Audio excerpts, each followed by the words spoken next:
Listo, ¿están viendo mi pantalla? Sí, profe. Entonces, como voy a estar en la presentación maximizada, entonces no voy a ver el chat. Entonces, lo que me tengan que decir lo dicen por audio, por favor. Si tienen alguna pregunta, aclaración, no se escucha la voz, se fue la imagen, lo que sea, ¿listo?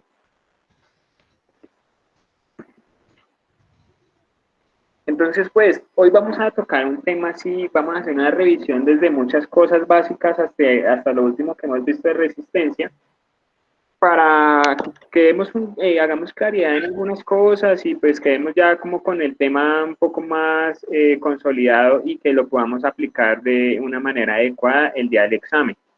¿Listo? Entonces, así como partiendo desde lo general hasta lo más específico, entonces hablamos que a nivel microbiológico podemos iniciar el diagnóstico, iniciar la identificación microbiana a partir de la simple coloración de grano, ¿cierto? Que siempre hemos dicho que es el examen más económico y más rápido y eficiente para iniciar un diagnóstico. Entonces, a partir de ese gran podemos partir desde que los podemos dividir en gran positivos y gran negativos y dependiendo de su forma en cocos y en bacilos. ¿Sí? Entonces, en los cocos gran positivos, en los gran positivos, perdón, entonces los dividimos pues en las dos morfologías más importantes como los cocos y los bacilos. Entonces, los cocos gran positivos, a su vez, cuando ya identifico que mediante la coloración que es un coco gran positivo, podemos hacer una prueba también muy rápida de lectura inmediata como la catalasa, ¿cierto? ¿Por qué volvemos a tocar estos temas, muchachos? Porque a veces no queda muy claro, a veces lo dudan, a veces como que patinan un poco en el inicio de una identificación microbiana. Entonces, no está de más que lo volvamos a ver y que esas cosas queden claras. Perfecto.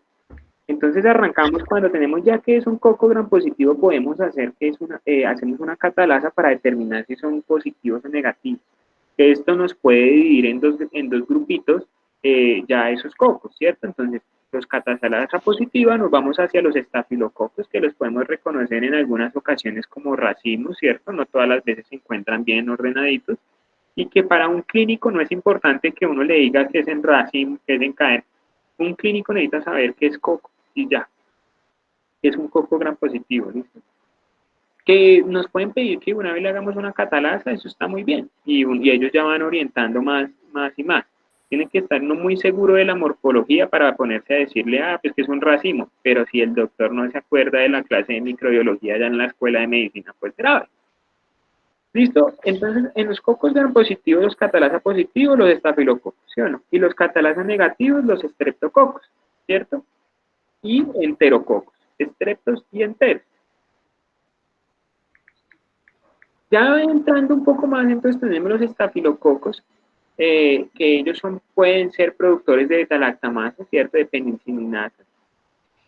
Y que ya después de saber que son catalasa positiva, podemos entrar a realizar otro tipo de pruebas como las coagulasas, donde también nos lo va a dividir en dos grandes grupos, donde tenemos los coagulasa positivos, que son los estafilococcus aureus, principalmente de importancia clínica, entonces coagulasa positivo, estafilococcus aureus, y los coagulasa negativo, entonces son tenemos que hacer una prueba adicional para saber de qué tipo son, ¿listo?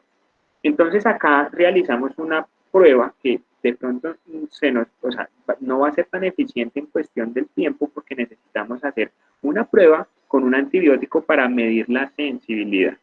¿Sí? Entonces, esto lo quiero hacer también, ¿por qué? Porque a veces dudan mucho, están en el examen y, ¿pero qué le hago? Es que no me acuerdo, es una prueba, un sensidisco, pero no sé cuál es. No, tenemos que tener claro, esos algoritmos de diagnóstico son muy importantes que los tengamos suficientemente claros para podernos desarrollar en un laboratorio, ¿sí? Entonces podemos hacer la prueba de la novobiosina, ¿sí? Que es mirar la sensibilidad o resistencia a esta molécula, ¿sí? Donde los sensibles a la novobiosina son el estafilococo epidermidis principalmente y el estafilococo hemolyticus. Pero entonces el epidermidis es de por sí el que más nos interesa de los novobiosinas sensibles. No quiere decir que no podemos encontrar otro que de vez en cuando genere una infección. Sí, pero es que tenemos que aprendernos primero lo más fácil para después ir buscando las cosas más extrañas y más atípicas. En los resistentes a la novubiosina, entonces tenemos el Staphylococcus saprophyticus y el Homin. ¿Sí? Pero entonces acá pasa lo mismo. ¿Cuál es el importante? Saprophyticus. Entonces, si nos devolvemos al inicio del semestre, cuando empezamos con el sistema respiratorio y después pasamos a urinario, entonces, ¿qué era lo importante en la identificación de un epidermidis? ¿Dónde nos importa el epidermidis? El epidermidis nos importa en esas infecciones donde hay colonización de dispositivos médicos como un catéter o una sonda vesical. ¿Sí? Entonces, es muy importante tener claro de que es flora normal, pero que en esos pacientes con dispositivos puede generar infección. Lo mismo cuando hay una herida abierta, como se rompe la barrera de la piel, entonces esas bacterias pueden ingresar al organismo, ¿sí?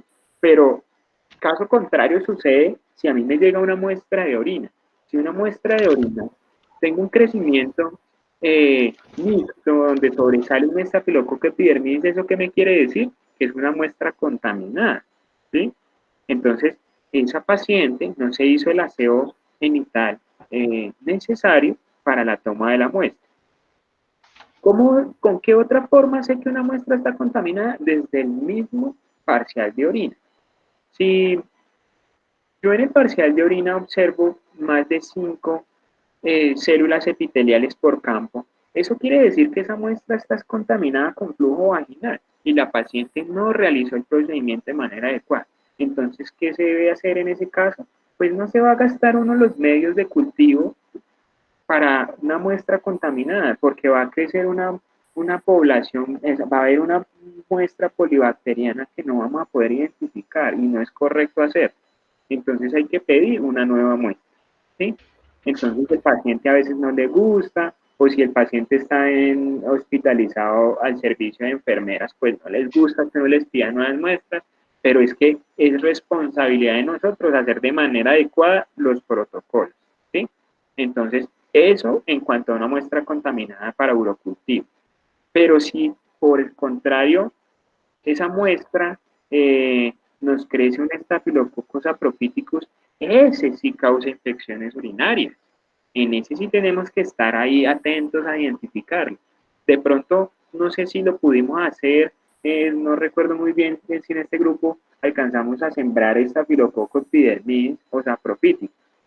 Entonces son cocos coagulasa positiva y cuál es su consistencia en el agar sangre. Son colonias blanquecinas, bien definidas, no son de tamaño grande, entonces no tienen hemólisis, ¿sí?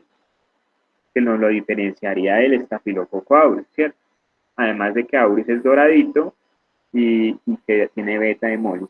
Y es de los clínicamente importantes, el único que hace beta hemólisis de los estafilococos.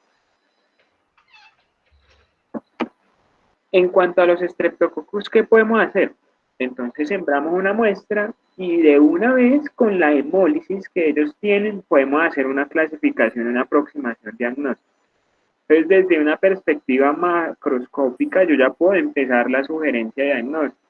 Entonces lo podemos dividir en los 3 tipos de hemólisis que conocemos, ¿cierto? Porfa, ¿alguien tiene encendido el micrófono? ¿Lo pueden apagar?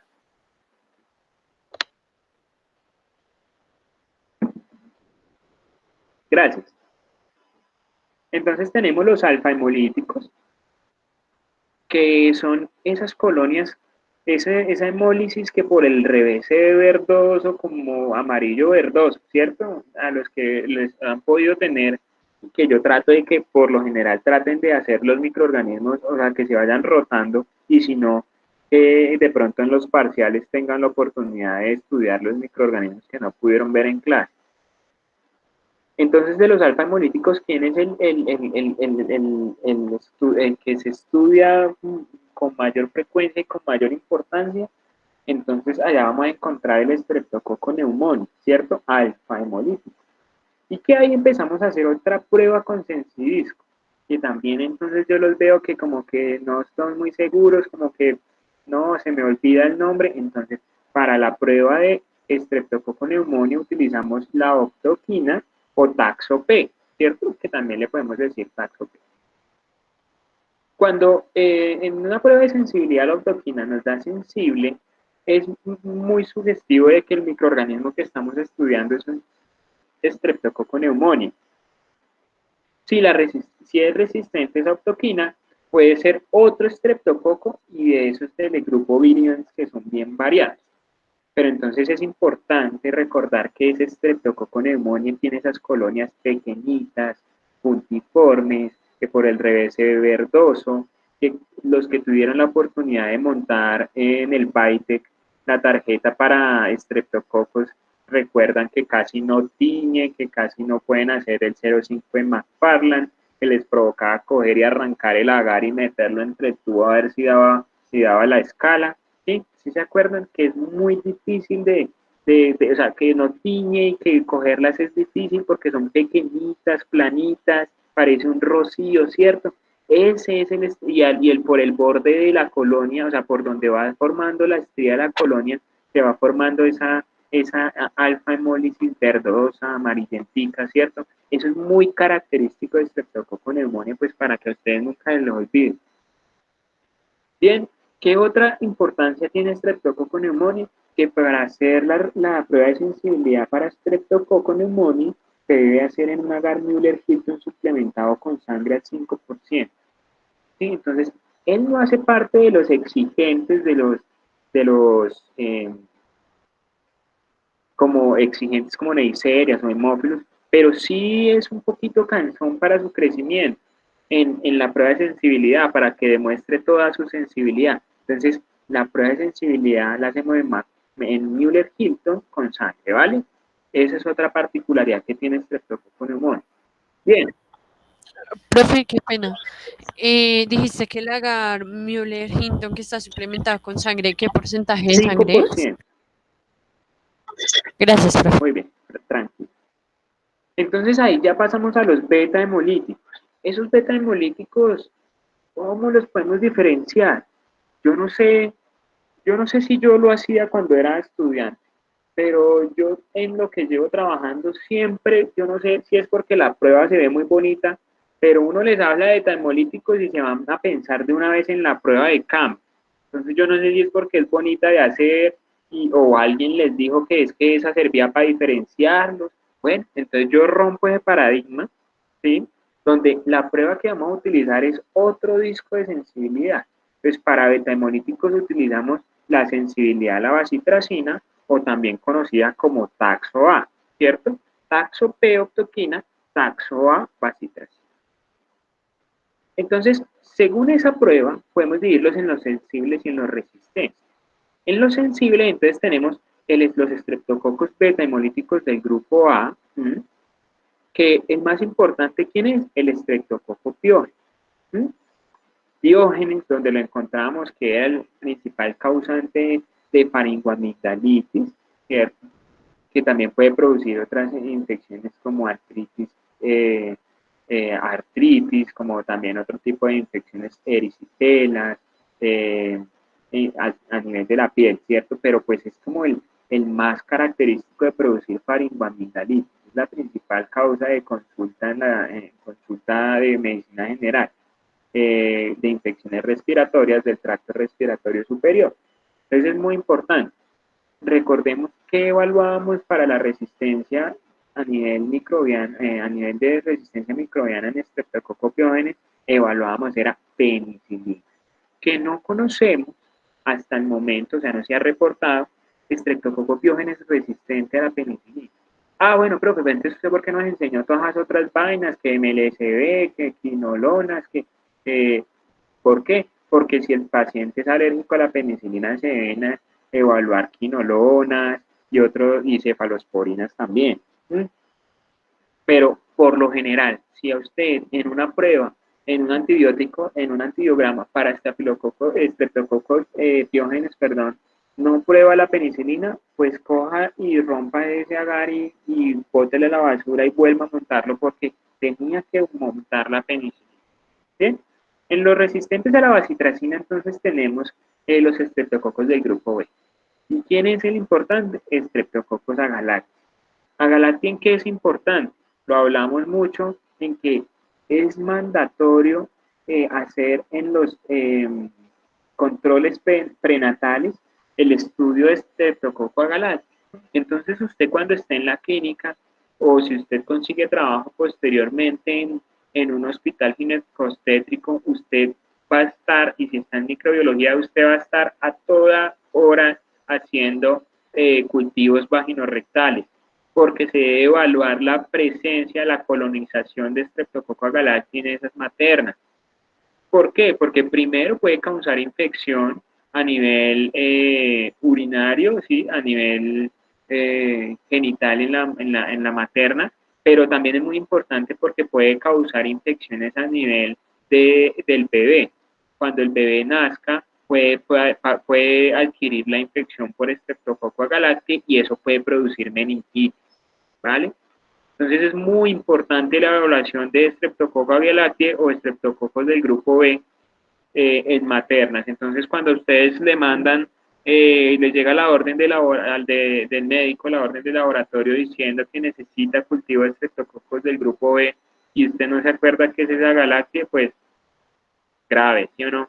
Grupo A, Piógenes. Grupo B, Agalactia. ¿Listo? Entonces, en cuanto a eso, quedamos claros en que necesitamos evaluar la bacitracina o taxo A. En cuanto a los gamma hemolíticos, ¿sí? Que no producen hemólisis, que a veces les da hartos dolores de cabeza porque no, como que lo dudan mucho, la confunden con el alfa o el alfa con el gamma, ¿sí? ¿Quiénes son los importantes de ese lado del diagrama? Necesitamos evaluar los enterococos. ¿Y qué prueba podemos hacer para, así, digamos que las de elección para evaluar la presencia de enterococos? La prueba de cloruro de sodio al 6.5%. Entonces evaluamos si tienen la capacidad de crecer en ellos. ¿Listo? También podemos usar bilis y esculina, ¿cierto? Y también podemos, para diferenciarlos entre fecalis y fecium, tenemos la arabinosa, ¿cierto? Que algunos grupos ya tuvieron la oportunidad de hacer. Entonces, en las dos especies importantes de enterococos, como ya lo vimos, fecalis y fecium, ¿cierto? Es importante enterococo fecalis porque los enterococos pueden producir desde infecciones urinarias hasta pueden producir bacteremia y endocarditis. Entonces son también un género bien importante de evaluar. Recuerden cómo eran esas colonias. Algunas veces pueden producir alfa hemólisis, pero casi siempre es gamma hemólisis y también son unas colonias pequeñitas, como en puntiformes, pequeñitas, ¿cierto? Y si le hago una catalasa y catalasa negativo, entonces ya me lleva a pensar de que, y con el hemólisis obviamente, a que eso es un enterococo, ¿listo? Es como ir consolidando esos diagramas, que si usted no se lo sabe, pues téngalos en el celular o en un cuaderno, como quiera, ¿sí? Pero ya después estoy seguro que ustedes se los aprenden de memoria y ya ustedes saben que con más fluidez qué es lo que tienen que ir evaluando en cada uno de los microorganismos. De bacilos grampositivos, este semestre no, en este componente no se trabajan tanto los bacilos grampositivos como sí lo hicieron el semestre pasado, donde podemos dividir esos bacilos grampositivos en dos grandes grupos, ¿cierto? En los formadores de espora y en los que no forman espora. Los formadores de espora, ¿quiénes son? Podemos ver aerobios y anaerobios, ¿cierto? Entonces, en anaerobios,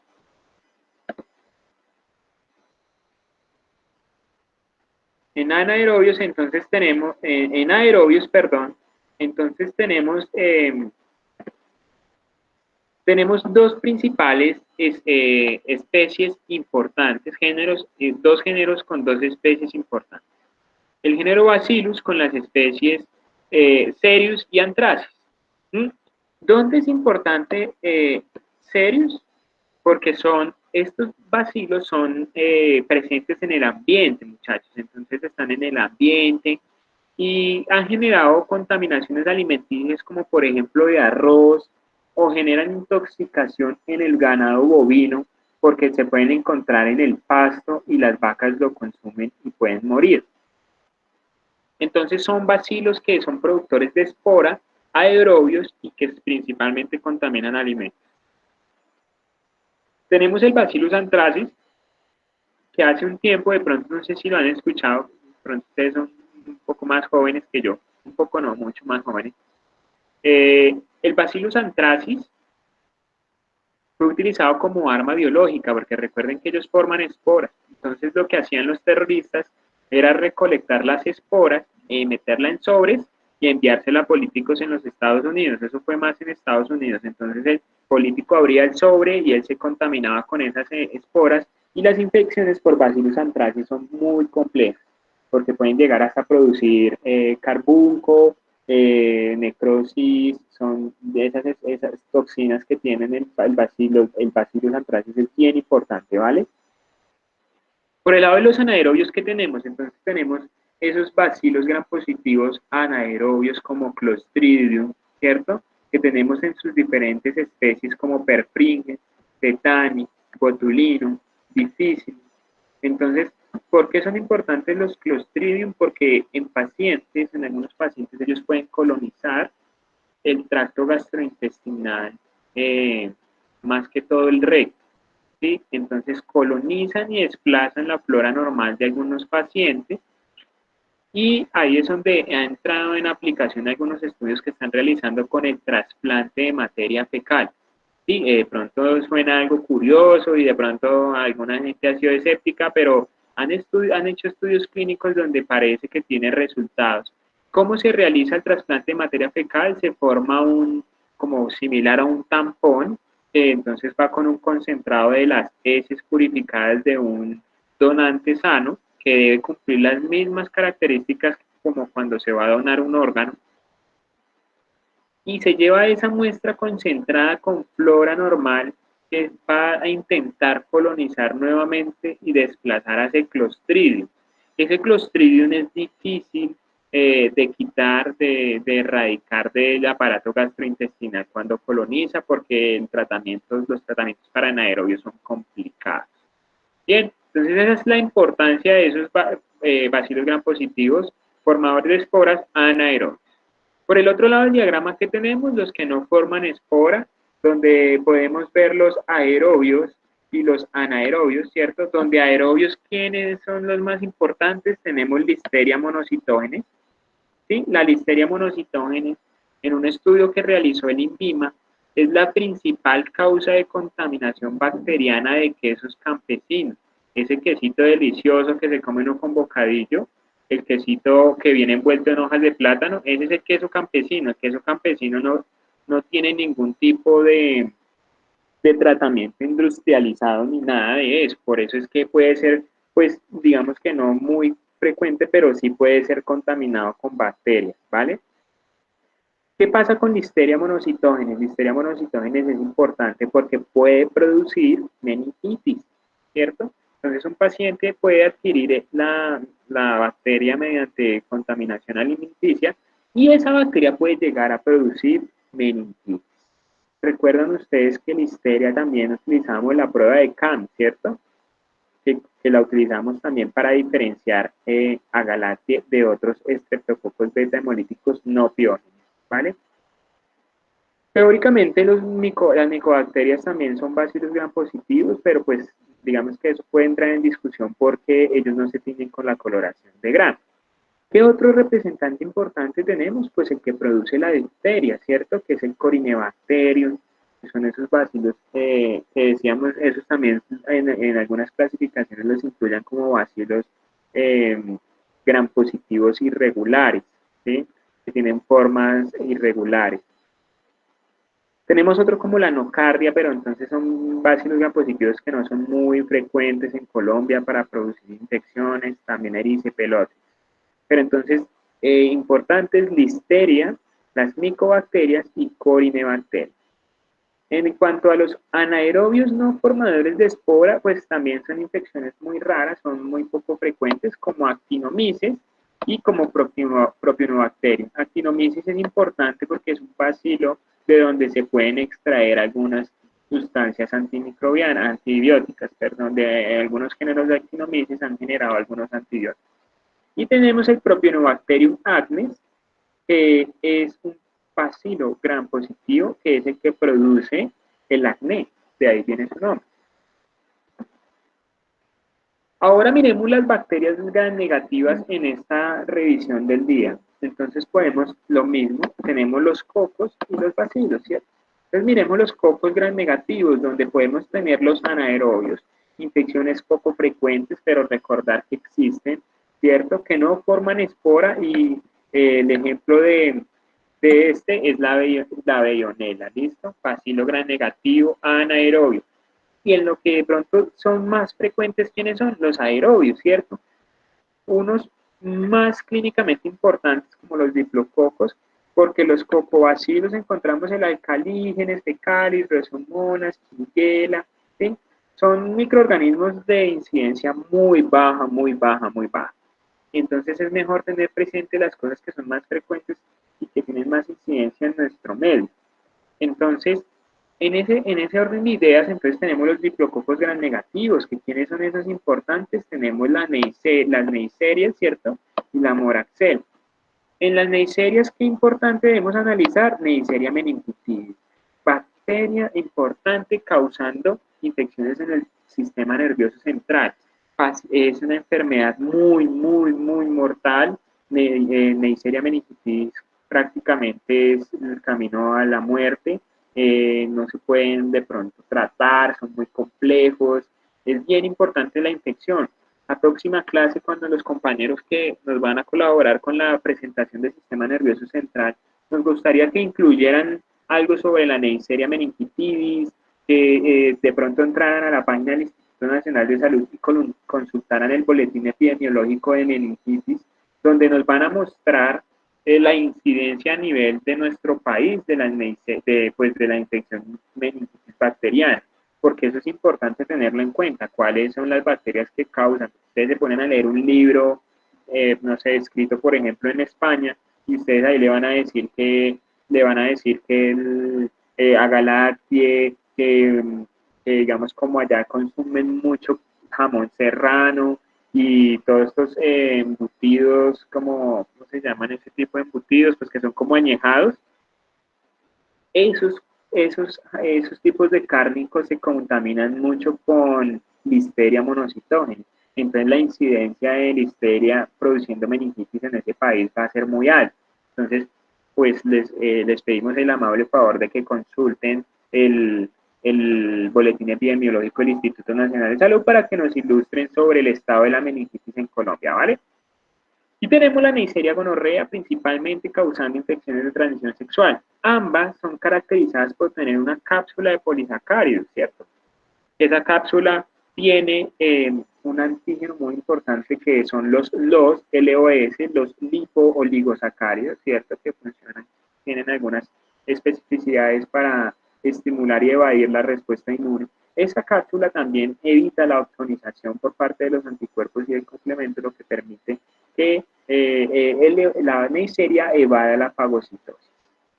Tenemos cómo podemos diferenciar a nivel de laboratorio la Neisseria meningitidis y la Neisseria gonorrea, porque la Neisseria meningitidis fermenta la maltosa, perdón, fermenta la maltosa, y la Neisseria gonorrea no.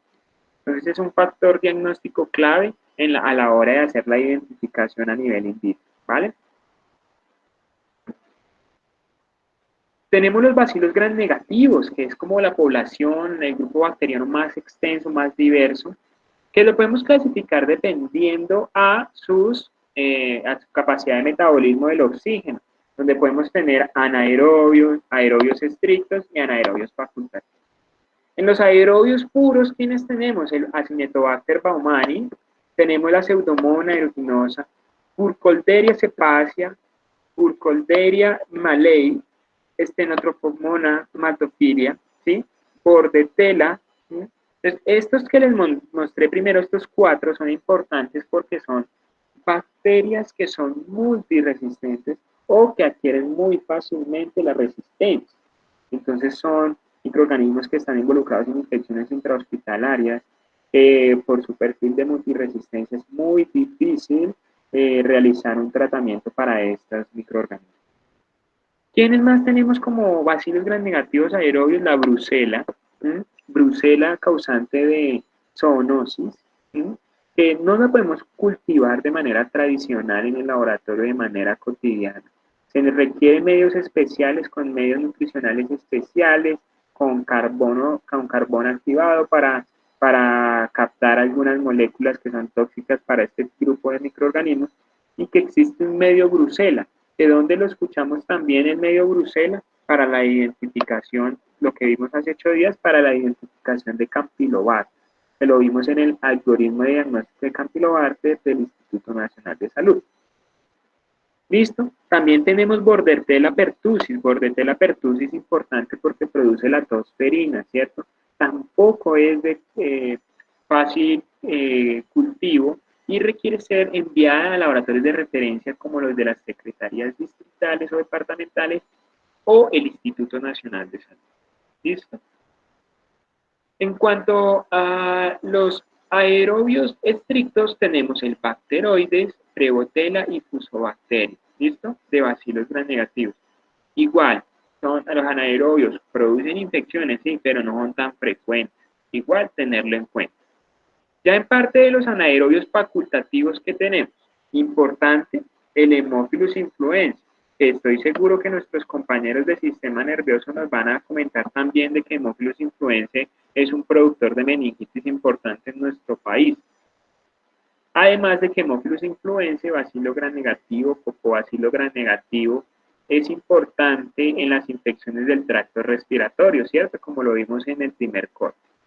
Tenemos Haemophilus ducreyi. El Haemophilus ducreyi, ¿en dónde lo encontramos? Produciendo chancro, ¿sí? Produciendo enfermedad de transmisión sexual. ¿Bien? ¿Qué otros tenemos? Tenemos Klebsiella pneumoniae, Pasteurella, asociada a los gatos, a infección producida por mordedura o rasguño de los gatos. Tenemos el Vibrio cólera, productor del cólera. Recuerden que esta bacteria se encuentra en agua salada y que cuando han habido desastres naturales como tsunamis en Asia, se han aumentado los casos de vibrio porque pues el agua sobrepasa las barreras y llega pues a los hogares de las personas costeras. El Helicobacter pylori tampoco lo podemos identificar de manera normal en el laboratorio. Se identifica más por biopsias, en biopsias, o por pruebas serológicas. El Helicobacter pylori, productor de gastritis y una de las principales causas de desarrollar cáncer gástrico. Campylobacter jejuni, como lo vimos la clase pasada cuando los compañeros nos presentaron este tema, donde Campylobacter no se colorea con la coloración tradicional de gran, sino que tenemos que hacer una coloración modificada cambiando la fuchina por fuchina fenicada. Y que vamos a ver al gran que yo les decía que eran como bacilos en forma de alas de gaviota o de chulitos. Yo le digo chulitos. ¿Sí? Esto es lo que vamos a ver en el gran. ¿Listo? También tenemos otras bacilos gramnegativos como Eikenella, Gardnerella vaginalis. Existe un medio Gardnerella, pero no es muy normal sembrar Gardnerella. Se identifica más a nivel de flujo vaginal mediante las células guías, ¿cierto? Recuerdan que vimos ese tema, que era una célula epitelial, y yo le digo que es un tapete, perdón, no es una línea, que es un tapete que uno ve es como que lo ve punteado encima de la célula, ¿sí? Decíamos que eso era una célula guía o una célula target, no me acuerdo cómo, creo que fueron ustedes los que le dieron otro nombre que no me acuerdo cómo era. Y listo, digamos que son los bacilos gramnegativos más importantes, y que existe anaerobios facultativos una gran familia que es la familia de las enterobacterias, ¿cierto? Dentro de esa familia de bacilos gramnegativos también los podemos clasificar dependiendo de su metabolismo de los carbohidratos, donde tenemos los fermentadores de glucosa y los no fermentadores de glucosa.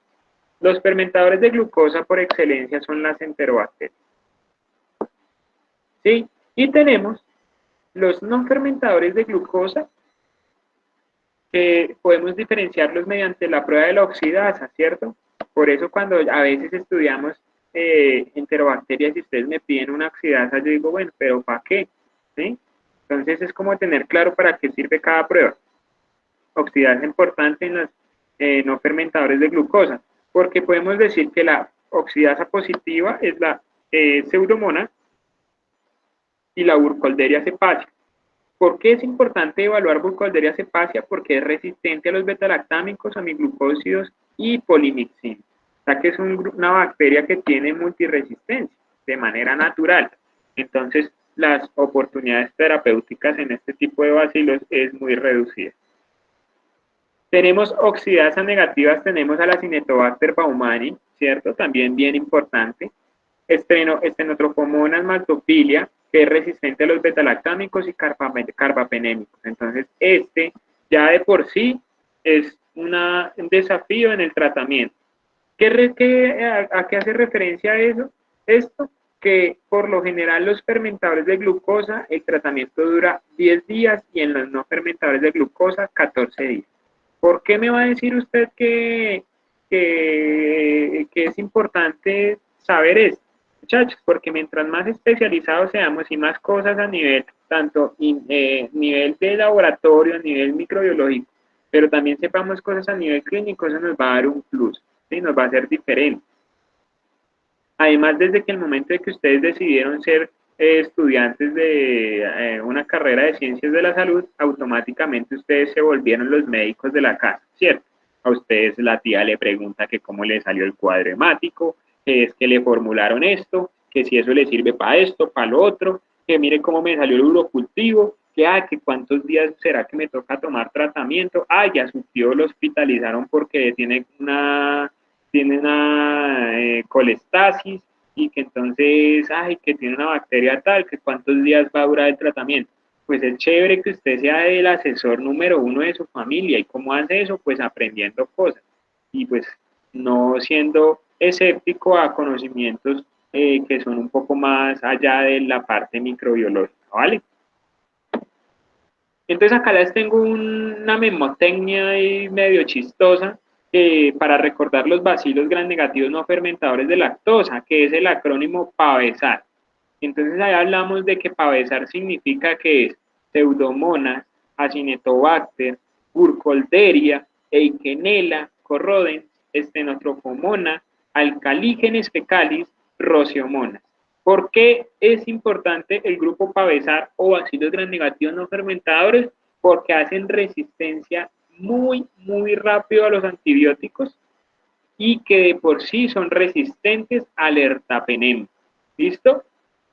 Entonces es bien importante conocer este grupito de bacilos.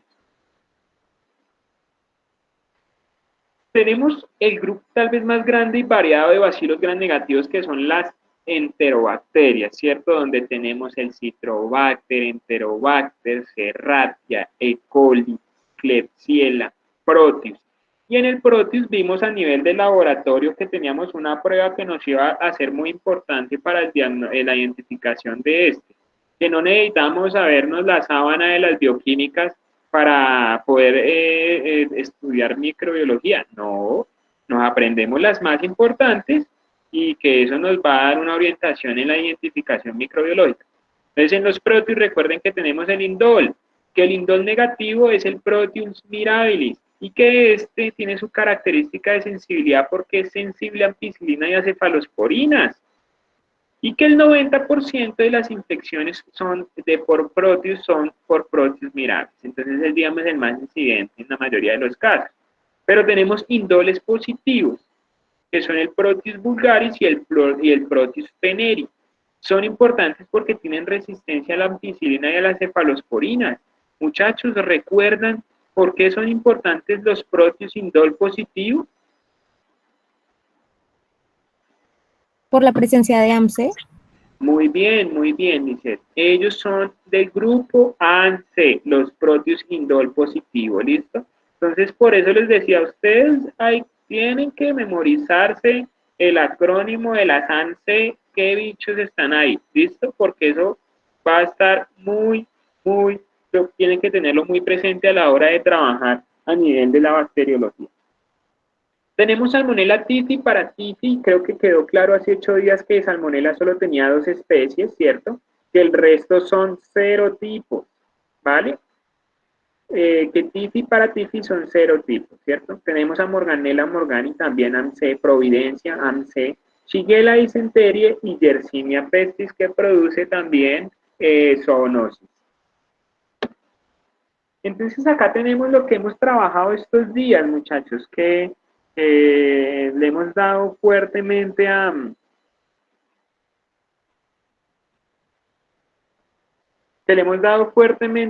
como son las betalactamasas de tipo ANC y las BLE. Entonces tenemos que la ANC podemos generar otra memotecnia que son las AM triple P Cs o AMCs, no sé, como les quede más fácil aprendérselo. Entonces tenemos que en las AMCs tenemos Acinetobacter, que es del grupo Pavesar, o sea, del grupo de los bacilos gram negativos no fermentadores. Tenemos Morganella morgani, tenemos Providencia, tenemos Proteus, tenemos Pseudomonas aeruginosa, tenemos Citrobacter freudi, que son enterobacterias, Enterobacter y Serrat. Importante, que son resistentes a las aminopenicilinas con inhibidores, más beta-lactamasa, inhibidores de beta-lactamasa, y que son también resistentes al cefoxitin y al cefotetán, que era uno de los marcadores de diferenciación compleja. ¿Listo? Son sensibles a cefepime, o sea que no llegan hasta cuarta generación, solo hasta tercera, y pueden o no ser sensibles, que era lo que discutíamos ayer. Algunos tienen una resistencia a Streonam y otros no. ¿Listo? Pero entonces, ¿dónde está uno de los kits de identificación? Las cefamicinas y los betalactámicos con inhibidores. ¿Qué terapia es de elección? O sea, el médico utiliza eso, y si él utiliza eso, pues nosotros tenemos que evaluarlo. Por eso es que tenemos que tener conocimiento de qué se utiliza para el tratamiento de cada infección, adicional de lo que les digo de que ustedes son asesores. ¿Listo? Entonces, para ANSES utilizamos carbapenémicos. Si un carbapenémico está resistente con MIC mayor a 2, entonces debemos hacer la prueba de Hodge o, dependiendo del perfil de resistencia, realizar tanto puede ser ácido borónico o hacer EDTA, ¿listo? Para investigar a ver qué tipo de beta-lactamasa es, ¿listo? En las BLE, entonces, ¿qué tenemos en las BLE? Tenemos Klebsiella pneumoniae y E. coli, los principales portadores de este tipo de enzimas, donde son resistentes a aminopenicilinas combinadas con inhibidores. Perdón, aquí me quedó mal.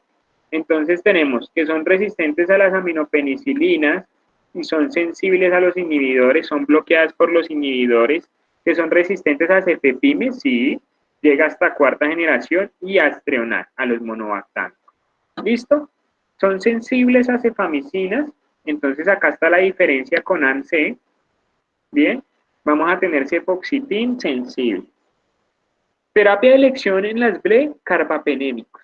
Pero entonces era lo que hablábamos ayer, que si hay coexpresión con carbapenemasas, pues ahí se reduce un montón la terapia, ¿listo?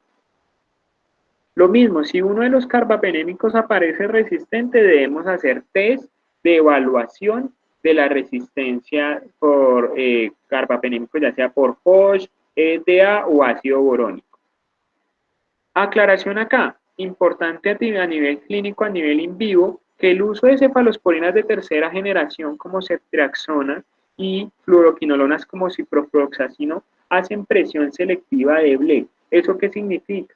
Que una paciente que se le puede dar un tratamiento de primera o de segunda generación, o le dan tratamiento de ciprofloxacino, entonces digamos que la bacteria madre no tiene BLE, pero al estar en contacto con antibióticos de ese tipo, puede generar clones. ¿Qué quiere decir? Que las hijas van a poder desarrollar BLE, van a poder desarrollar una mutación, ¿sí? Entonces, es importante tener en cuenta que algunos medicamentos hacen presión selectiva de mutantes. Entonces, eso como en vivo, ¿listo? Entonces, el médico debe estar muy al pendiente de ese tema para dar los tratamientos, que no vaya a producir que el remedio sea peor que la enfermedad.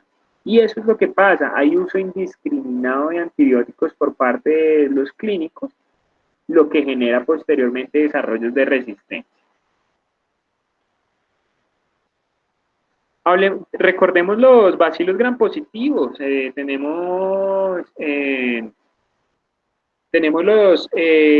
ese gen importante que vimos nosotros de estafilococos, que era el gen MECA, ¿cierto? Que nos daba resistencia a meticilina, y que esto se encontraba dentro del cromosoma, dentro del cassette cromosómico estafilococo, ¿listo? Que nos iba a generar una PDP accesoria modificada, donde ya los betalactámicos no los iban a reconocer, no va a reconocer esa PDP porque está modificada, ¿vale? Entonces, esto no lo vimos muy bien, donde tenemos los estafilococos resistentes a la meticilina, que sabemos que están dados por el gen MEC que se encuentra en el cassette cromosómico, ¿cierto? Tenemos que existen diferentes tipos de cassette cromosómico, como el 1, el 2 y el 3, el 4 y el 5. El cassette cromosómico de tipo 1, 2 y 3 son de fenotipo hospitalario. Quiere decir que está más asociado a la circulación a nivel intrahospitalario, ¿vale? Y esto nos va a dar un perfil de resistencia diferente, van a ser multiresistentes. Estos aminoglucósidos,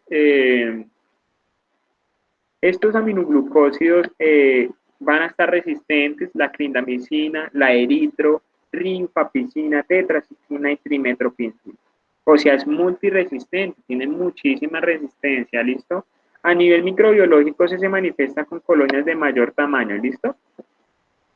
En el tipo 4 y 5 del cassette cromosómico tenemos que son cepas de origen comunitario, ¿bien? Que son pausiresistentes, quieren decir que tienen una sensibilidad más amplia, que van a tener resistencia exclusiva a los betalactámicos, ¿listo? Es el que se encuentra circulando en comunidad, que a veces hacen estudios aleatorios donde toman gente y le toman de las fosas nasales, que es donde se aloja principalmente el estafilococo aureus, y encuentran que ya hay cepas en pacientes, en individuos sanos, pausiresistentes, ¿vale? A nivel microbiológico eso se manifiesta con colonias de menor tamaño, mayor versatilidad y que requieren menor tiempo para replicarse, o sea, crecen más rápido, ¿vale? Entonces, conclusión, tenemos 5 tipos de cassette cromosómico.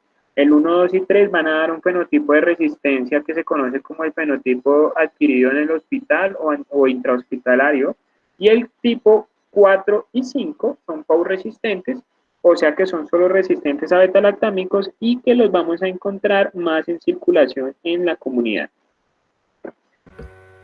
Profe, una pregunta, los que son pausiresistentes, los que presentan resistencia a los betalactámicos, ¿es absolutamente todos los betalactámicos o algunos? A los de tratamiento para estafilococo, o sea, como la meticilina. Ok. Entonces tenemos un ejemplo para que ya empecemos a practicar lo que hemos ido aprendiendo. Entonces activamos micrófonos y me van a decir qué es lo que van a analizar de primeras en un antibiograma de un estafilococo coagulasa positivo.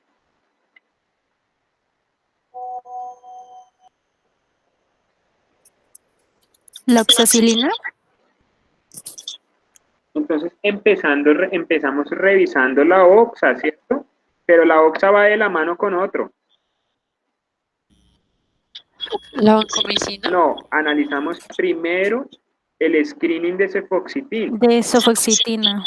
Sí, recuerden que el FOX es el marcador de resistencia a meticilina. Es la prueba, digamos que clave, ¿sí? Es quien me va a dar la resistencia a meticilina.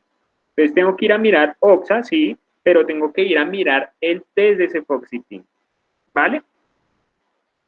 Entonces, después de ver que el test de cefoxitina está positivo, o sea que esto ya es un meticilino resistente. Ahora sí, ¿qué más le miramos al estafilococo coagulasa positiva? La nitrofurantoína. Vamos como haciendo un orden. Vamos después a mirar clindamicina y eritro. ¿Cierto? Eritromicina. Entonces tenemos que clinda resistente y eritro resistente. O sea que probablemente es como puede ser de origen hospitalario, ¿sí o no? Porque ya tenemos clinda y eritro resistente. Después de clinda y eritro resistente, ¿qué más le vamos a revisar ahora al coagulasa positivo?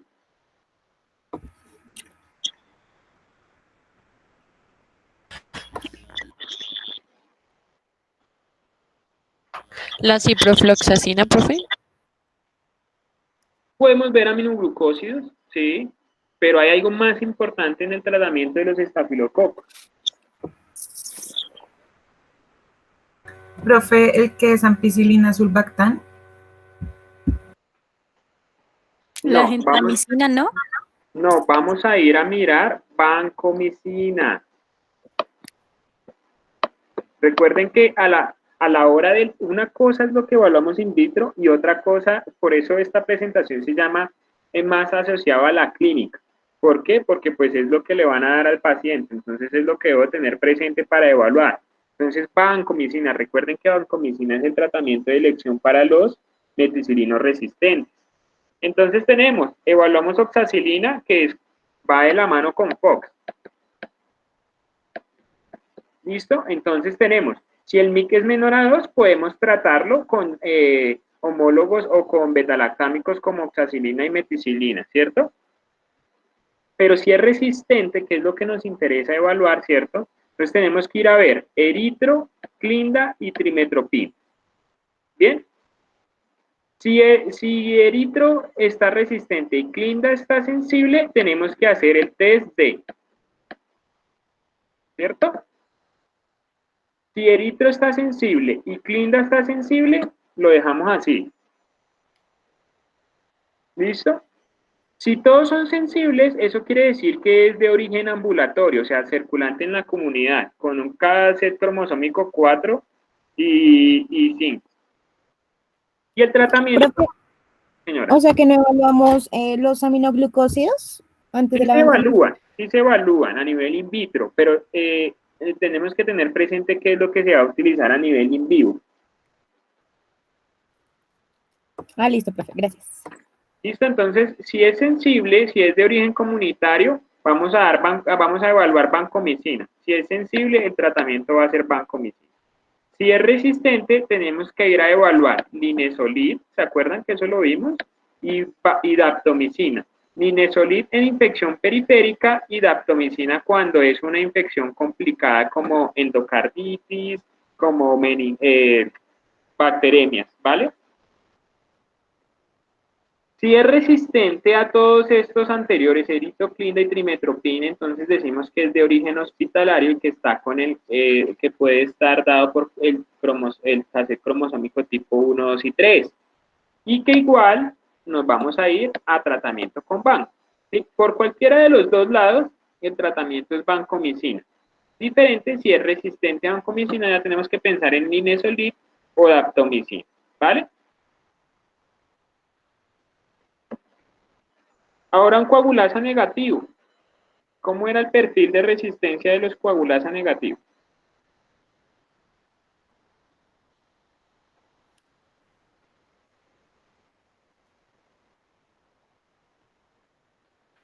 Entonces miramos penicilina. Bien, si es sensible podemos tratar con penicilina o con trimetropin. Y también evaluamos vancomicina, sino que aquí aumenta la MIC, o sea, es más laxo. Tiene 4 de MIC, en aureus es de 2. Entonces, si es sensible a vancomicina, el tratamiento va a ser vancomicina. Y si es resistente a vancomicina, el tratamiento puede ser o linezolid o daptomicina. ¿Vale? En estafilococo siempre evaluar vancomicina. Fecalis, esto ya lo vimos, ¿cierto? ¿Cuál es el tratamiento de elección de fecalis? O sea, lo que primero yo tengo que evaluar y que siempre tendré que poner en los parciales y en todos los antibiogramas manuales que yo haga durante toda mi vida para fecalis. La sensibilidad. Ampicilina. Ampicilina. Ampicilina porque sabemos que el fecalis siempre va a ser sensible a ampicilina. No se ha reportado en Colombia resistente. Si es resistente tenemos que repetir el cultivo. ¿Vale? Si es sensible a ampicilina, el tratamiento siempre va a ser ampicilina. Si es resistente, que no pasa en Colombia, pero si de aquí a cuando se gradúen eso ya están circulando, debemos evaluar vancomicina y teicoplanin, ¿listo? Si es resistente a banco, tenemos que optar por evaluar linezolid y daptomicina, igual que en estafilococo, ¿listo? Y si es sensible, pues el tratamiento va a ser banco, pero por el momento siempre en fecalis tenemos que estar evaluando la ampicilina. No se nos puede pasar, ¿listo? Pesium es diferente, ¿cierto? Porque Pesium en Colombia no es sensible a ampicilina. Entonces sería un falso sensible, tenemos que repetir o dependiendo lo cambiamos manualmente. Entonces como el de resistente natural a ampicilina no le podemos dar, entonces vamos a evaluar banco y teicoplanina y volvemos al mismo algoritmo. Vancomicina, si es resistente, evaluamos linezolid y ¿qué? Y daptomicina, ¿listo? Si es sensible el tratamiento, o sea, siempre vamos a tener que evaluar banco, ¿vale? Entonces la diferencia entre los enterococos es que tenemos que evaluar vancomicina y tenemos que en fecalis evaluar la ampicilina, ¿vale? De lo chévere, bacteria productora de ANSE, ¿qué me pueden decir ustedes de este caso? Revisen.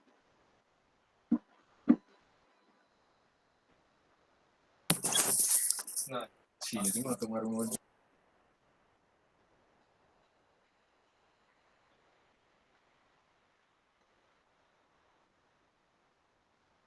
¿Que se ve resistencia a cefalosporinas con inhibidores? Sí, tenemos que ir a mirarlo, pero entonces mira, Natalia, cómo está. Ese está sensible. Y entonces, ¿ustedes qué dirían ahí? ¿O qué harían?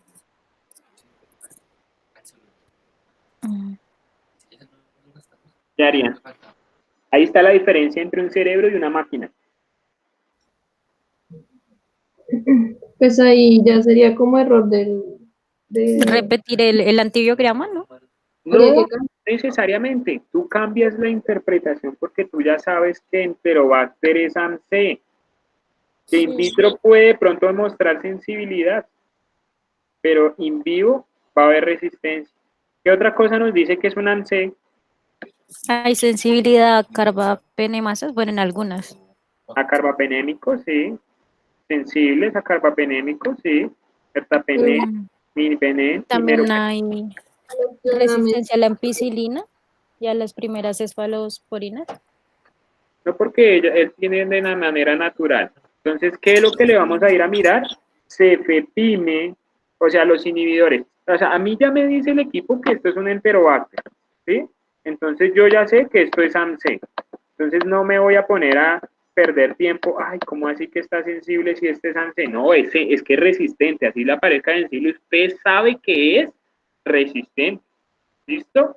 Le cambie la interpretación por regla de laboratorio y por regla general, ¿listo? ¿Qué más tiene que ir a revisar? Si usted sabe que es ANSE, usted tiene que ir a revisar si está sensible el cefepime, porque recuerden que ANSE no llega hasta cuarta generación de manera normal, ¿listo? Entonces, cefepime sensible, me confirma que es una ANSE, ¿sí o no? Y cefoxitin resistente, ¿listo? Entonces, ¿qué dijimos que era para el tratamiento de los ANSES? Dijimos que eran los carbapenémicos. Entonces nos vamos a ver los carbapenémicos.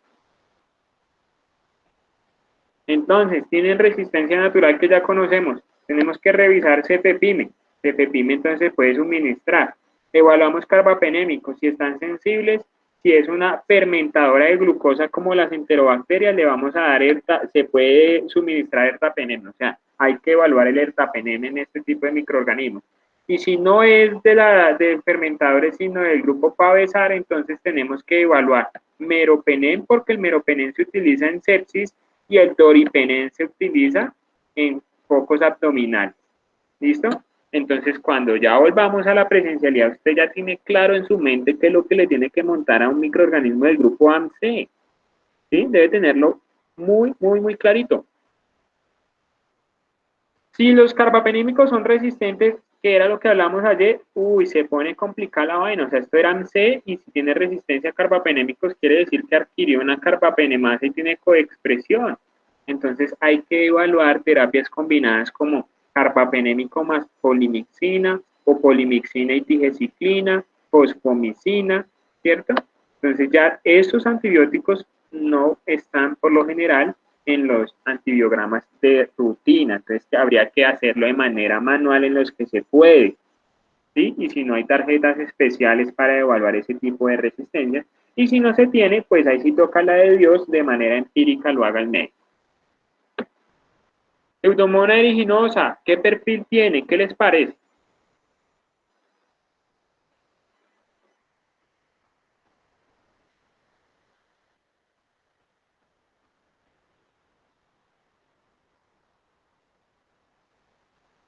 ¿Me presenta carbapenemasa? No, porque solo tiene intermedio, ¿sí? No podríamos Que afirmar está eso. sensible Está a multisensible. monobactámicos. Sí, está multisensible. Entonces es un perfil de sensibilidad. ¿Qué es lo que debemos mirar primero en las pseudomonas? Los antibióticos que son antiseudomonas, como astreonana, micacina, cefepime, muy importante. Entonces aquí, ¿cómo está cefepime? Sensible. Entonces a ese paciente le puede dar cefepime. Cefoperazona, ceftazidime, ciprofloxacino, piptazo, hiperacilina tazobactam, ¿sí? Entonces, cefepime y piptazo son los más importantes para el tratamiento de pseudomonas, o sea que lo tengo que evaluar sí o sí en un cultivo de pseudomonas. Entonces, estos 9 antibióticos usted los tiene que poner en el antibiograma manual. Si no los pone, pues está evaluando los que no son antipseudomonas. Entonces, cuando volvamos, fijo, para el final, fijo. Entonces, pongan eso, ¿listo? Entonces, si el patrón de resistencia es sensible como el que tenemos en pantalla, entonces vamos a tener una sensibilidad a uno o dos antibióticos. Entonces, es un patrón, digamos que usual, pero eso no es tan usual. Resistente a más de 2 antibióticos, decimos que es multiresistente, que sí es lo que más se encuentra en la circulación de nuestro país. Y un resistente a todo, pues es pan-resistente, ¿cierto? Entonces, si es resistente a cefepime y piperacilina tazobactam, hay que evaluar la resistencia a los carbapenémicos. ¿Y cuál fue el carbapenémico que dijimos que no tenía actividad contra pseudomonas? ¿Lo dijimos o no lo dijimos? No lo dijimos, perdón. Entonces tenemos que el 40% de las pseudomonas hace resistencia rápidamente a tratamientos con imipenem. Entonces no se pueden dar tratamientos tan prolongados y tan continuos, porque si no se induce resistencia. En personas, por ejemplo, con fibrosis quística, que cada nada les da infecciones por pseudomonas. Ertapenem, era el que les decía, no tiene actividad contra pseudomonas. Meropenem induce resistencia en pseudomonas cuando la infección no es por este género. ¿Eso qué quiere decir? Que si el paciente tiene una infección urinaria por Klebsiella y de pronto tiene un poquito de pseudomonas pero que no se ha identificado, el tratamiento con meropenem va a presionar a esa pseudomona a ser resistente. Entonces, meropenem hay que suministrarlo con mucho cuidado en que si digamos es un paciente joven, una mujer joven que no ha tenido de pronto otros factores de riesgo, se le puede suministrar el meropenem. Pero si el paciente es un politratado, cáncer, una cantidad de comorbilidades, con riesgo a que tenga pseudomonas por ahí en algún lado, no se le puede dar meropenem porque va a inducir la resistencia de esa pseudomona, ¿vale? Eso se llama hacer presión selectiva de mutantes, que era lo que hablábamos hace un ratito. Entonces, ¿qué hay que probar? Imipenem, hay que probar los otros antipseudomonas, como cefepime. Si se puede suministrar cefepime, dele cefepime. O sea, hay que probarlo para que el médico se lo dé al paciente. ¿Sí? Y no tenga que ir a los carbapenémicos que son de última línea, ¿sí? Porque esos pueden inducir resistencia. Entonces, mientras se pueda probar y podamos evidenciar que hay sensibilidad de microorganismos de antibióticos antiseudomonas, no de las últimas líneas como carbapenémicos, hay que tratar de hacerlo. Entonces, si usted no lo probó y le reportó solo carbapenémicos al médico, pues el médico le va a dar carbapenémico. Y entonces ahí puede haber inducción, eso se llama uso inadecuado de antibióticos. ¿Listo? Una hermosa E. coli, cuénteme qué tiene características.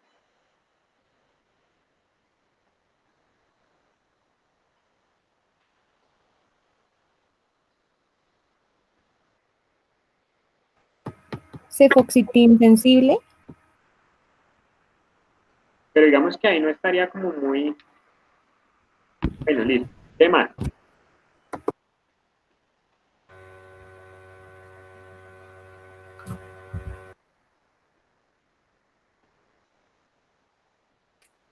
La resistencia a trimetoprim-sulfa.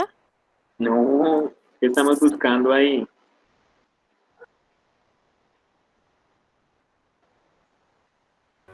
Profe, los inhibidores. Los inhibidores, bien, Daniel.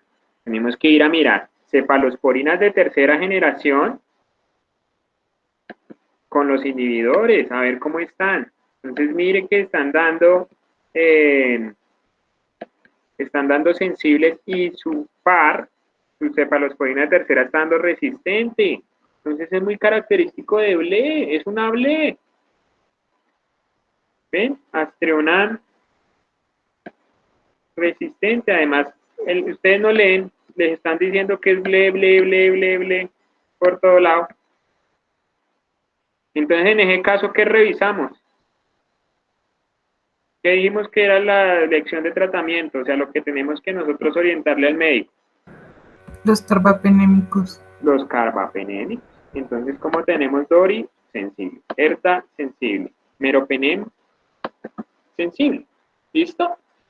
Así es que aparece en la vida real y usted tiene que pensar muy rápido. Entonces, evaluamos cefalosporinas de tercera y de cuarta, porque miremos cefepime está resistente. Entonces, nos confirma que es una BLE.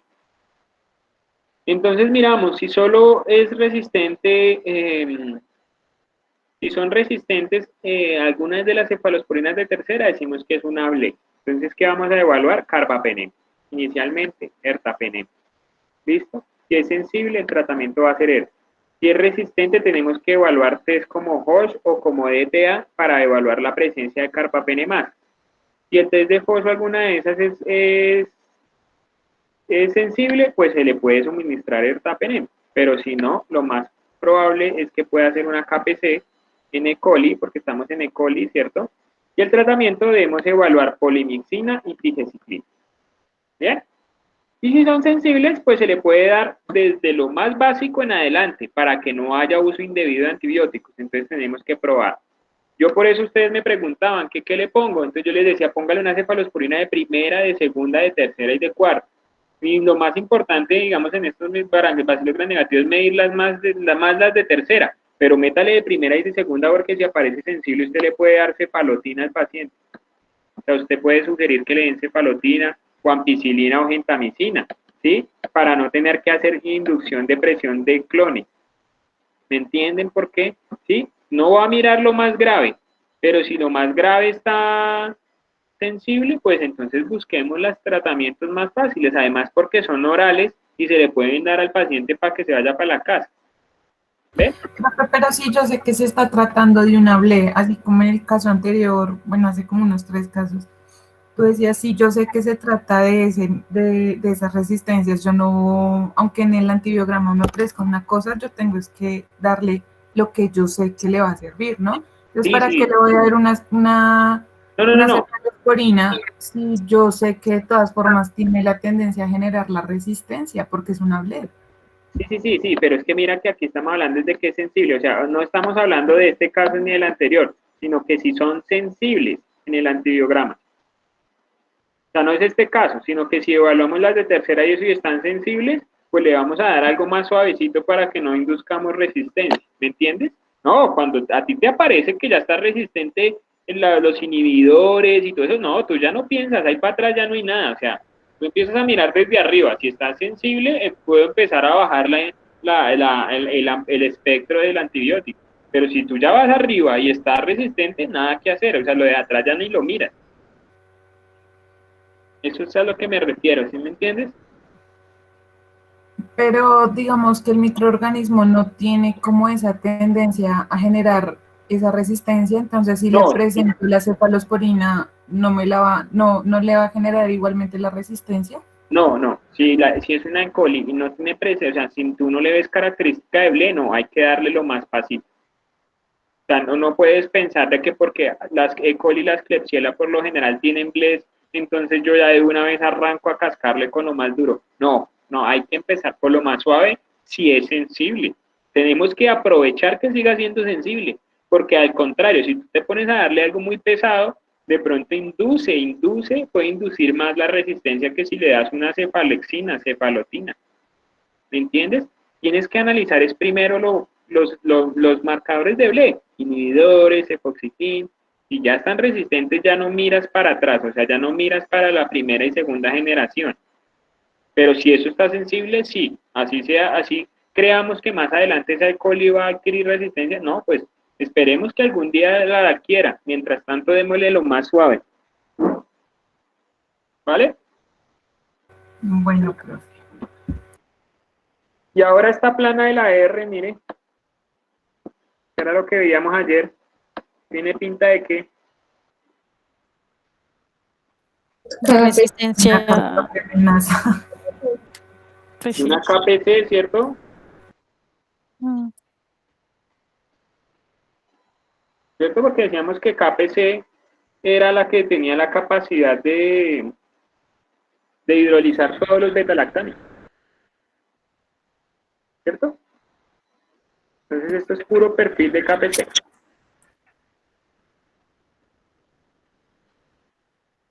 Entonces, la Klebsiella de por sí, entonces vemos que es una Klebsiella. La más famosa por KPC. Entonces vemos que ella de naturaleza tiene ampicilina. Entonces debemos evaluar ble. ¿Sí? Pero con este perfil, pues, lo más lógico es que de pronto exprese una ble. Pero si no, pues casi queda lo mismo porque la KPC hidroliza todos los betalactámicos. O sea que ahí digamos que la ble pasa a un segundo plano y es mejor evaluar la KPC. Entonces, evaluamos carbapenémicos. Si los carbapenémicos están sensibles, pues el tratamiento va a ser con carbapenémicos si es una ble. Si es resistente, entonces ya ble pasa de segundas y tienes una carbapenemasa. Entonces, por ejemplo, por lo general de tipo KPC, con este perfil de multiresistencia. Entonces, ¿qué hacemos ahí? Evaluamos la presencia de la enzima a nivel in vitro. Entonces hacemos test de Hodge o EDTA para saber de qué tipo es, ¿listo? Pero con este perfil de resistencia nada que hacer. Ya el médico sabe qué es lo que está pasando y entonces tendríamos nosotros que evaluar in vitro, igual él lo irá haciendo a nivel empírico. Tenemos que evaluar peptídicos como polimixina, colistin y tigecyclina. ¿Listo? Entonces ya en estos casos tan fuertes, ya se va uno es a los peptídicos. ¿Bien? Practiquemos. Dígame qué es esto.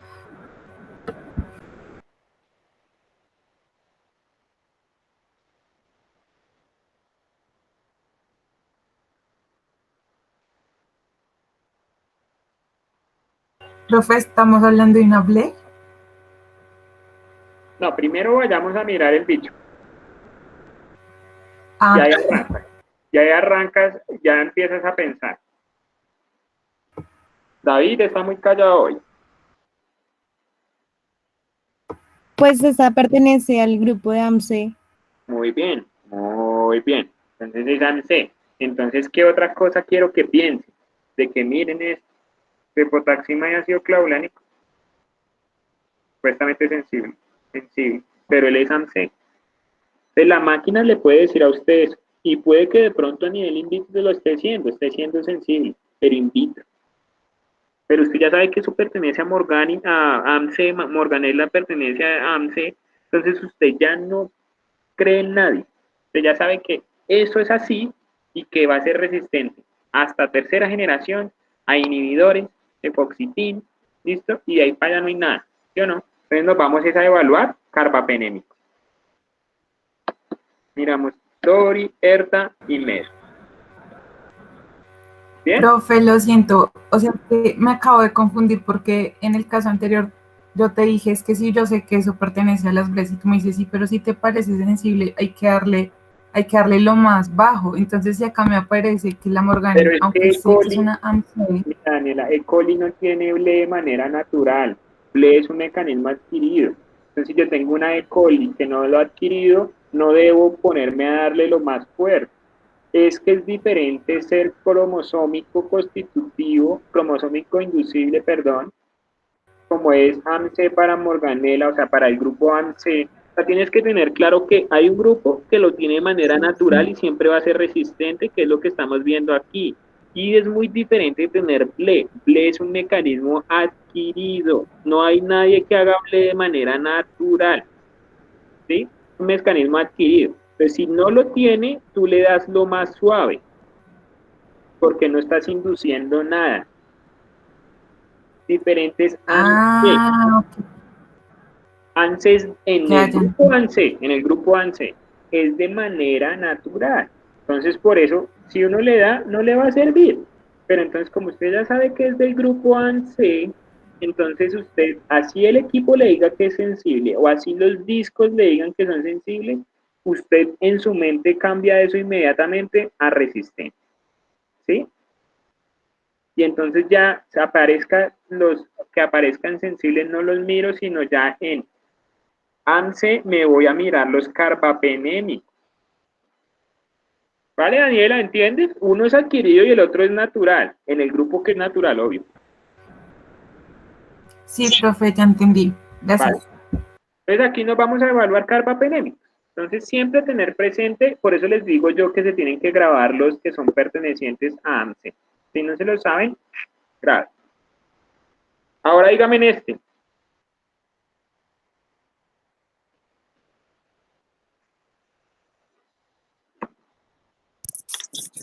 También es una AMC. Ajá, muy bien. Entonces, ¿qué hacemos en ese caso? Ir a mirar los carbapenémicos si están sensibles. Exactamente. Muy bien. Entonces nos vamos a ERTA, IMI y MED. ¿Listo? Así lo otro parezca sensible, pero uno ya sabe que puede que hasta el cefoxitin salga mal, ¿sí? Pero, porque miren en este caso, cefotetan, que es la otra cefamicina, está sensible y es un AMC. ¿Sí? Una cosa, o sea, ahí es donde está nuestra importancia y ahí es donde tenemos trabajo. ¿Ven? Tenemos que tener presente los AMC. Se lo tienen que grabar. Yo sé que es difícil. A veces ni siquiera las bacteriólogas a veces del área se lo saben. A veces ni los médicos se lo saben y lo llaman a uno a preguntarle. A mí me pasó un caso en el San José. Creo que era un Proteus vulgaris, eran esa vez. Y el médico me preguntaba eso y yo empecé ahí a hacer catarsis, pero mal.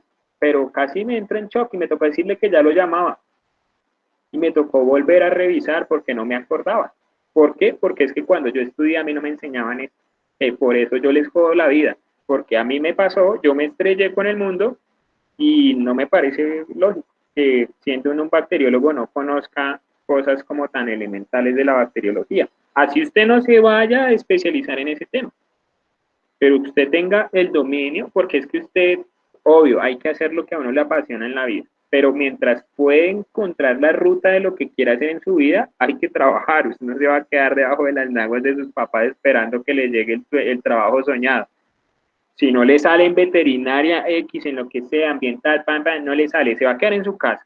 Y le están diciendo, no, que hay una vacante en el hospital del Tunal y usted necesitando plata, o si usted quiere hacer una maestría, si quiere estudiar más, si se quiere comprar un carro, si se quiere ir del país, pues tiene que trabajar. Y si le sale un trabajo en micro, pues usted le asume el reto y dice, este profesor sí que me jodía la vida, pues le voy a hacer caso.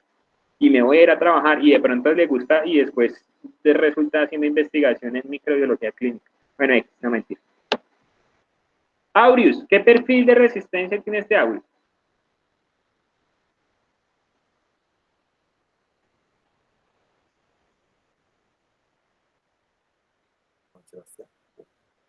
Pues hay que ver la oxacilina y la cefoxitina. Sí, muy bien. ¿Y cómo están? Pues dice que oxa está sensible y la cefoxitina también registra sensible. Y entonces después de eso, ¿qué mira? Porque pasa lo mismo, no me voy a ir a darle lo más duro. Clindamicina, clindamicina y Sí, muy eritramicina. bien. Entonces vamos y miramos Clinda. Entonces Clinda está sensible, entonces yo podría utilizar clindamicina. ¿Bien? O se le podría dar meticilina dependiendo el foco, de dónde esté la infección. Si es una infección suavecita, pues se le da Clinda. ¿Vale? Este está sencillo, pero entonces es eso, que de una vez se vayan a buscar lo que es importante en cada microorganismo. Entonces, reglas generales del tiempo de tratamiento, los pavesar, o sea, los bacilos gram negativos no fermentadores, 14 días. Los BLE, 10 días. Gram positivos, 10 días. Casos especiales como listeria, neumocistis, actinomisis, clostridio, 21 días, vean muchos. Endocarditis, empiema y abscesos, 1 mes de tratamiento, mire, 4 semanas. Osteomielitis, por ejemplo, por estafilococo aureus, puede llegar hasta 3 meses de tratamiento. Sepsis, 10 días. El resto, como infecciones no complicadas del sistema urinario, 7 días, que si alguna le ha dado, más o menos todas saben que ese es el tratamiento. ¿Sí o no? Profe, pero en el caso de una sepsis, sería por 10 días, pero digamos la dosis sería como más seguida o algo así, o igual. 10 días, Cada... pero le van a estar dando antibiótico fuerte. Por lo general, obvio, si tiene sepsis, está hospitalizado o está en la UCI y le van a dar carbapenémicos, tal vez de pronto cada 8 horas, y dosis complejas. Sí, 10 días de chuteado. O sea, pues sí, puedes decir tú, ¿cómo así? ¿Solo 10 días? No, pero es que le están dando a chorro, le abren la llave de los líquidos. Eso me causó curiosidad, ver que era solo 10 días, creí que duraba mínimo un mes. Sí, porque tú puedes tener sepsis por microorganismos de pronto no tan complejos, pero digamos un anaerobio, pero no, igual, o sea, eso es en el mejor de los escenarios, 10 días. Vaya a ver si le sirve.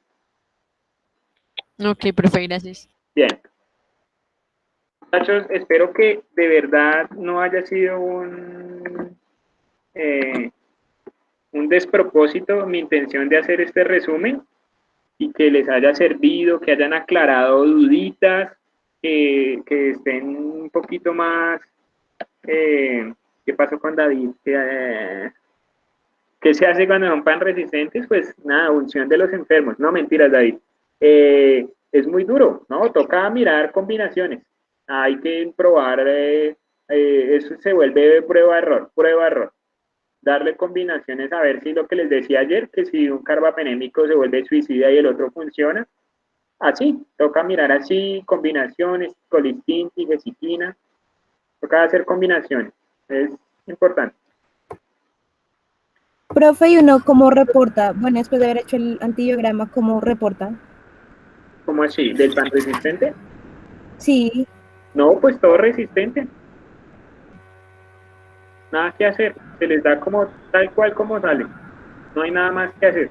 De pronto toca montar unas pruebas manuales, porque digamos uno no puede medir fosfomicina, uno no puede medir colistin, no se pueden medir o sea, no tienen gran desempeño en la medición en tarjetas. Entonces a veces hay que probar otras metodologías, pero eso casi nadie lo hace.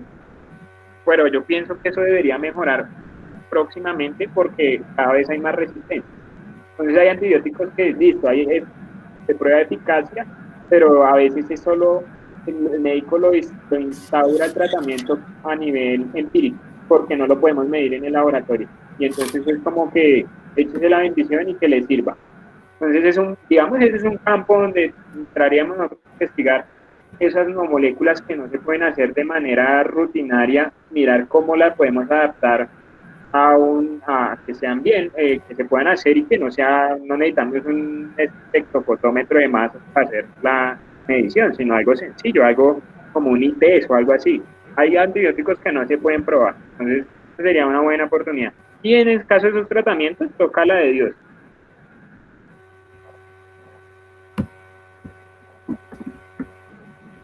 Listo, profe. Profe, una pregunta del tiempo de tratamiento. Si estamos ante un microorganismo que pertenece a dos grupos, digamos que tiene resistencia BLE y es del grupo de Pavesar, ¿ahí cómo se escoge el tratamiento? ¿El de los 14 días o el de los 10 días? No, hay que irse al más largo, porque tú necesitas matar el que es más power. Ok, profe. Y eso es, digamos, no quiere decir que es como una regla estricta, es como una proyección, porque eso tienes que irse analizando a la medida de que vayas respondiendo. Tú puedes ir en el día 8 del 14 y ves que no hay mejoría, toca mirar qué se hace y puede que ese paciente pase de un supuesto de 14 días a un supuesto de 30 días. Profe, una pregunta, ¿y de qué depende la dosificación? Depende, digamos, hay muchos factores como lo veíamos en la primera presentación que les di, la penetrancia del antibiótico, la toxicidad, la vida media, ¿sí? Si tiene una vida media corta, toca tratar de instaurar una dosis más alta, que no sea tóxica, pero tocar una dosis más alta porque el antibiótico, digamos que se muere muy rápido, o sea, se reabsorbe muy rápido.